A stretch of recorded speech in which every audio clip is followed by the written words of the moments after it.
Yeah, I'm gonna keep making these until YouTube starts doling out community strikes for them. So anyway, ho gamers! It's your favorite cancelable show on the internet. That's right, How to Not Write Female Characters, episode 3. If you've seen the first 2, I'm happy. Enjoy the third one. I want to preface by saying that this is a series about respecting women. That is basically the idea of the series. I'm gonna be making fun of people that don't respect women on this series. So let's talk about some freaking fictional characters, baby. Let's talk about some bad writing. Let's talk about some good writing. Let's just get right into this. Leave a like, 10,000 likes for episode 4. Let's just jump right into it. So I wanted to start off with a little bit of a hero dichotomy. An extremely well-written female hero and an extremely horrible migraine of a female hero. I want to talk about Raven and how Raven is one of the best written female characters in history, and She-Hulk from She-Hulk, one of the worst written female characters in the history of television.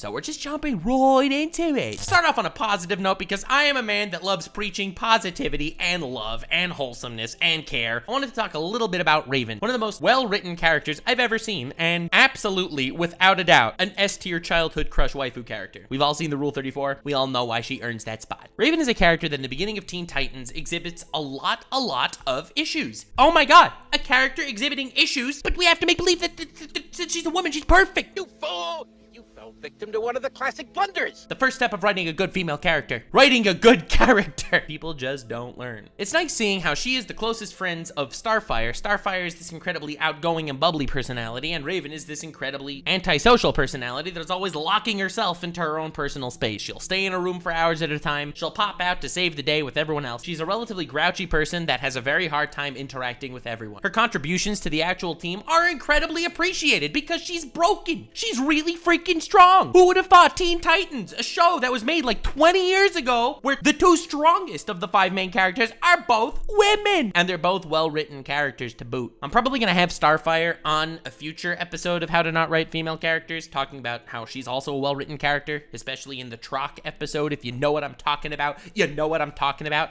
Probably in the best depiction of racism in a cartoon I've ever seen. But this time we're talking about Raven. Raven is a bit of a shut-in. She's grouchy. She has a hard time making friends. Even the people that do care about her and genuinely do care about her for herself, not just for her power, she has an incredibly hard time opening up to them. This is a very solid base for a character that will slowly but surely start to gain trust and friendship with the different characters in the group. There are many episodes throughout the story where she is slowly but surely becoming closer and closer friends with many of them. I think that Nevermore is a fantastic example. Beast Boy and Cyborg are going to bug Raven a little bit, and they find this creepy mirror. They end up touching the mirror, and it transports them into this alternate world. This alternate world is all kinds of kooky, and in this alternate world, there are many different versions of Raven showing up. There's a happy, joking Raven. There's a depressed, mopey Raven. There's the super lovable Raven, and then there's regular Raven, who shows up towards the end of this episode. They have no idea what's going on, why there are all these Ravens in this crazy alternate reality, which is absolutely terrifying. Twists and turns everywhere. Gravity is going backwards. These monstrous crow monsters, or ravens,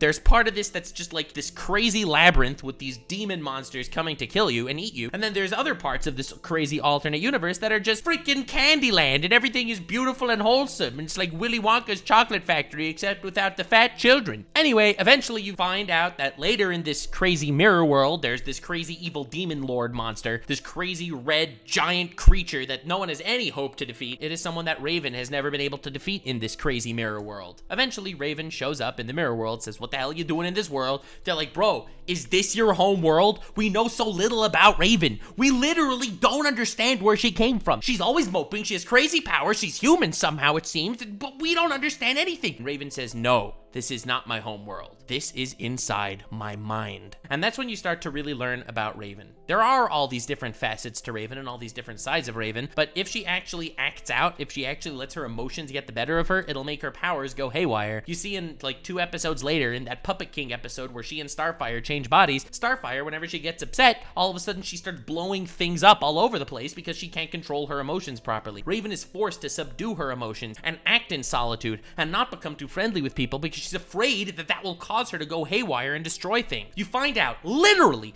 3.5 seasons later, that the giant red monster guy that was in her mind that was incredibly overpowering and terrifying? That's her dad. Yeah, she was suffering from daddy issues. Literal, crazy, parental PTSD, father abuse problems throughout this entire show too. This dude wanted her to basically become a super weapon of his to start wiping out realities. And you know what? He's really good at it. She is living her life, jumping from dimension to dimension, knowing that she can't get close to anyone. Because if she does, she acts as some sort of beacon. She could become a key to unlock the world for Trigon to show up and wipe out an entire dimension of existence. She is living every day of her life with this incredible fear and trauma weighing on her shoulders, knowing at any time it could be the last breath everyone takes. Despite this, she becomes closer with them, she becomes friends with them, she entrusts her darkest, deepest secrets with them, and because of the power of friendship, they're able to team up and defeat Trigon, literal interdimensional Satan.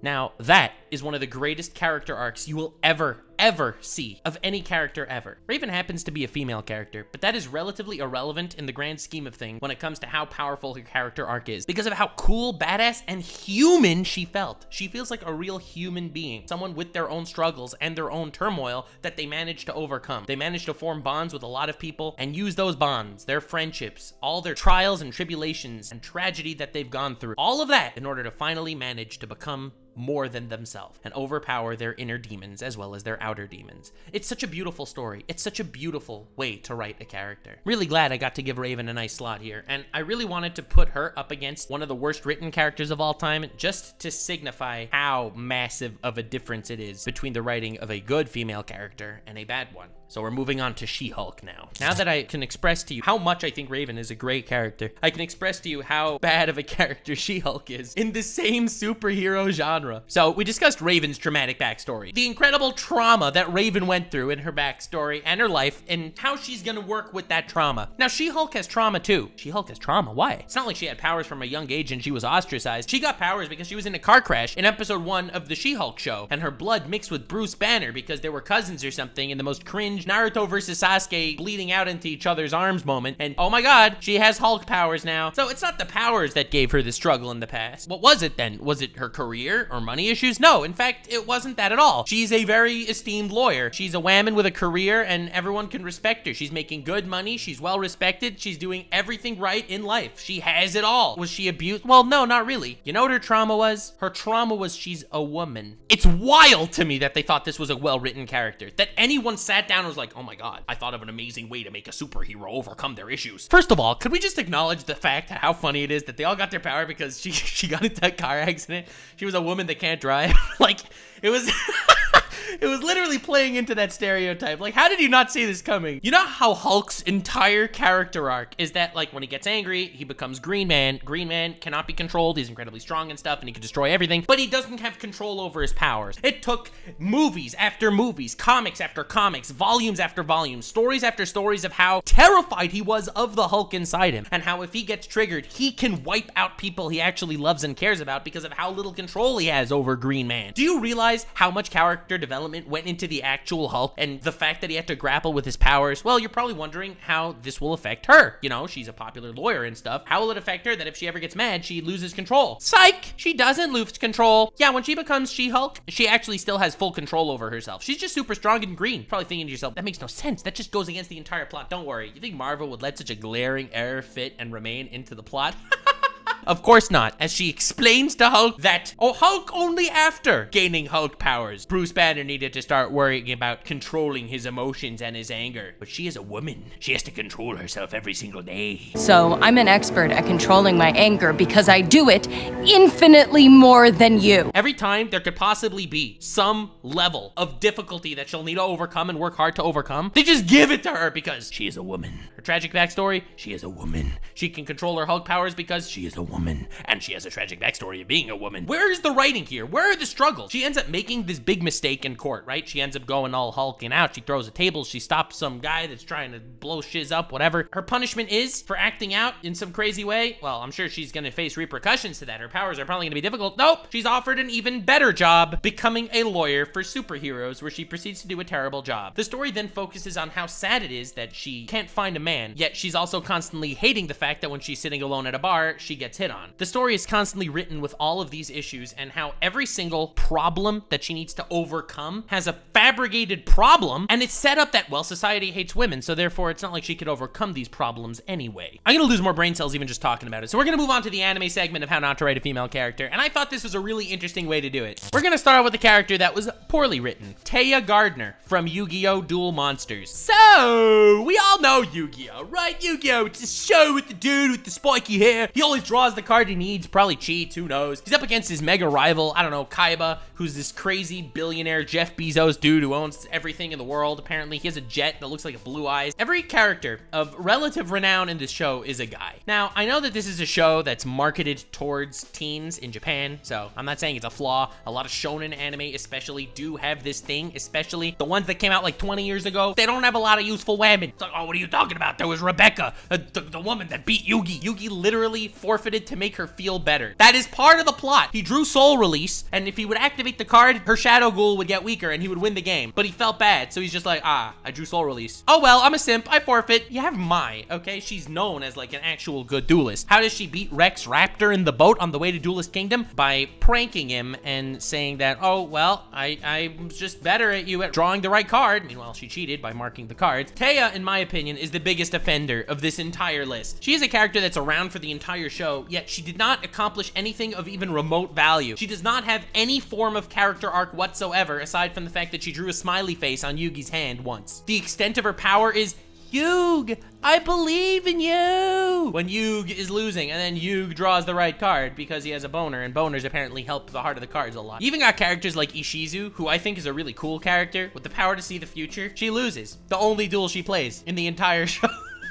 It's like the list goes on and on. Like, what are you doing, Yu-Gi-Oh! Duel Monsters? Come on, man. It's just mind-blowing how little of a character arc someone could have in a show. I cannot think of a character in any other series ever that had less of a character arc compared to the screen time that Taya had from the original Yu-Gi-Oh! And I'm gonna be comparing her to another character in Yu-Gi-Oh! I'm gonna be comparing her to Akiza from Yu-Gi-Oh! 5Ds because this is a complete opposite scenario. Akiza is an absolute mad lass. She is a fantastic duelist that is incredibly respected. Her Black Rose Dragon deck thing is actually fire, and every time it's used, it enraptures the audience. When you look at all of the major duelists in Yu-Gi-Oh! 5Ds, Akiza duels tend to be absolutely fantastic. She's a formidable duelist, and now let's compare her backstory to someone like Taya's, okay? This is a character that has psychic powers. She is feared because of her psychic powers, and her parents were even scared of her because of her psychic powers. So what happens? She becomes the most popular Rule 34 search from any Yu-Gi-Oh! Character ever.